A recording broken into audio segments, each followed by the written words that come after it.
So today we're doing a battery test comparison between the latest iPhone 17 and the oldest iPhone still supported by the latest iOS 26, being the iPhone 11. Now, of course, in order to make this test fair, both iPhones have brand new batteries. Just yesterday, I brought this iPhone 11 into the Apple Store and got a brand new battery installed, and of course the iPhone 11 just came out, so it also has a brand new battery. Both iPhones are updated to the latest iOS 26.1, and they're both connected to the very same cellular and Wi-Fi networks. I also did my best to evenly match the brightness levels between these two phones. It is particularly difficult to perfectly match the brightness of an OLED display to an LCD display using the tools that I normally use, but rest assured, when looking at the OLED iPhone 17 compared to the LCD iPhone 11, you wouldn't be able to perceive any big difference in brightness. So tests like this can be very eye-opening, as comparing the newest supported iPhone to the oldest supported iPhone truly showcases just how much or how little advancement has actually been made throughout a 6-year period in this case. So after our first hour of YouTube video streaming, the iPhone 11 is sitting at 95%, having lost 5% since our last check-in, while the iPhone 17 is still showing at 100% capacity.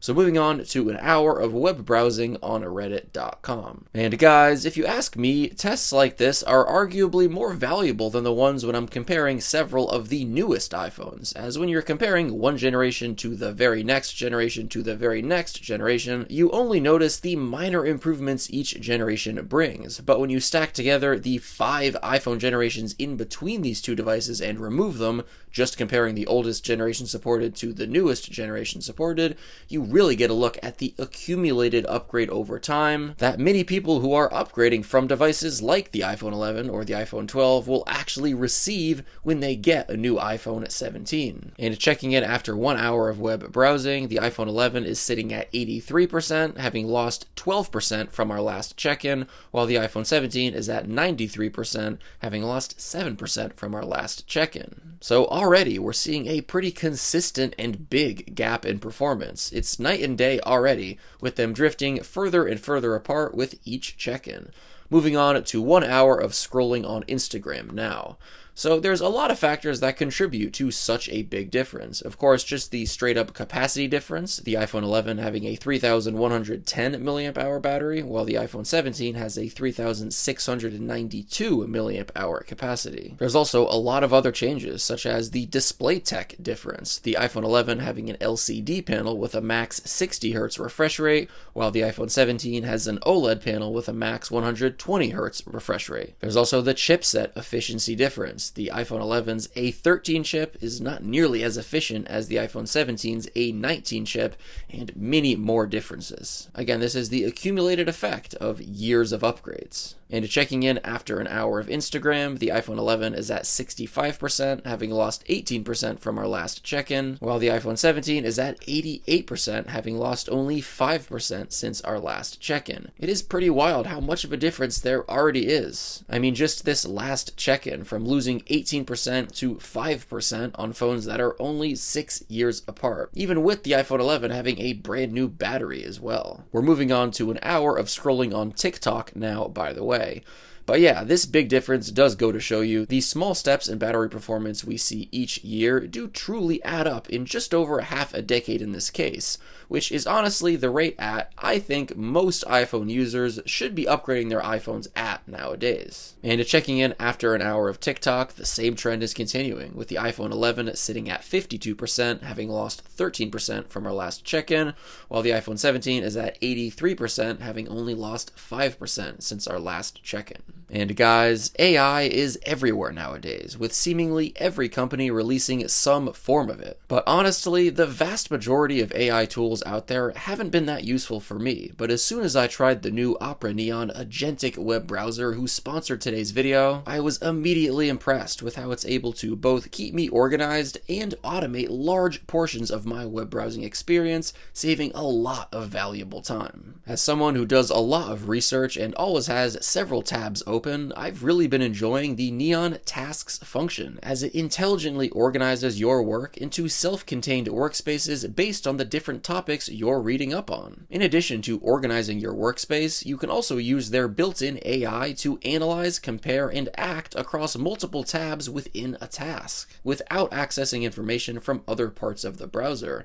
This is super helpful for me when I want to find commonalities between various articles on the same subject. And the Neon Do function is very futuristic. It can literally do your web browsing for you. Check this out. So you can type in a multi-step prompt such as, take me to the latest written review on The Verge for the Apple Vision Pro, and it'll open up a tab and do or find exactly what you asked for right before your eyes. And you can of course see all the steps that it takes along the way. And the Neon Make function is one of the most impressive things I've seen in quite a while, as you can literally tell it to make anything. A website, a video, a report, or even a game. It's pretty wild. I asked it to make a website for me, and in just a few minutes, it was real. It even works offline and provides you with full source files for editing and sharing. So if you want to leverage AI to its full potential in your day-to-day workflow, click on the link in the video description down below to join the waitlist for Opera Neon.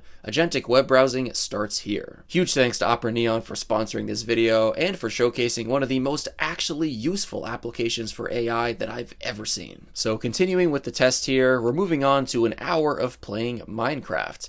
And man, if you thought the difference between these phones was already shocking, just wait until you see the effect that high-performance gaming has on the iPhone 11. By the way, when playing games in this test, the iPhone 11's screen sometimes automatically dimmed with no way for me to make it brighter, as this is a measure the system takes when under heavy load to keep the phone cool and prevent overheating. So the iPhone 11 is already being pushed to its limit with high-performance games like this. Checking in after an hour of playing Minecraft, the iPhone 11 is sitting at 24%, having lost a whopping 28% since our last check-in, while the iPhone 17 is at 66%, having lost 17% since our last check-in. I mean, looking at the difference between how much each of these phones lost during that hour of playing Minecraft, it's a pretty substantial gap, especially now that we're into these pretty heavy, high-performing games. It really goes to show you just how much better equipped newer iPhones are for high-performance workflows like this than iPhones from just a few years ago. So we're moving on to an hour of playing PUBG.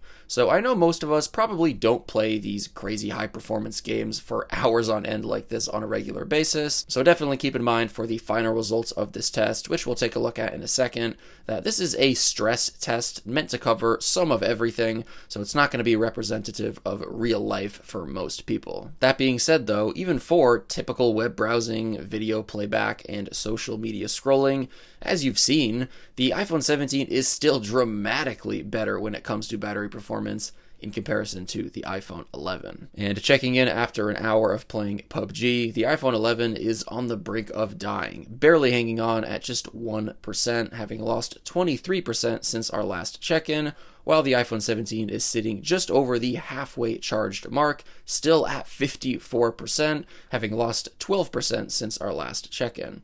So if you play games on your iPhone, I mean, the upgrade from an 11 to a 17 is literally night and day. So completing the first round of the test, we're moving on to our second hour of YouTube video streaming. And 6 hours and 8 minutes into the test, the iPhone 11 dies. And after the hour of YouTube video streaming completes, the iPhone 17 is still going very strong, sitting at 50%. And it continues to go strong for several more hours. I mean, I think it's very important to take a moment and appreciate just how far we've come with iPhone battery performance in not that long. I mean, this is insanity. We're definitely in the era of 2-day smartphones, where many people, myself included, often don't need to recharge their iPhone every night anymore.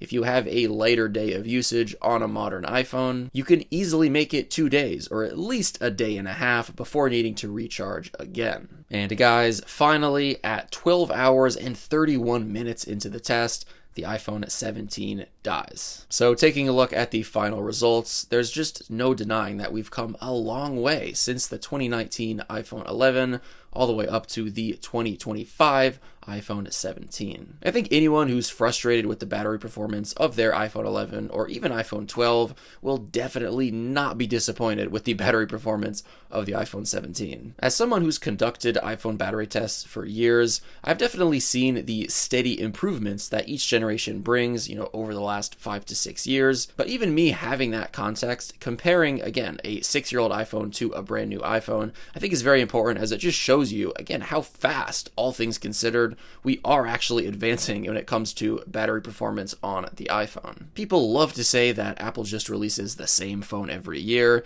and it might look like that sometimes, but again, when you really compare just a few generations apart, you'll start to notice those stacked up differences over time. So guys, I hope this video was entertaining. Let me know your thoughts down below in the comments. Thank you all so much for watching, and of course, as always, I'll catch you in the next one.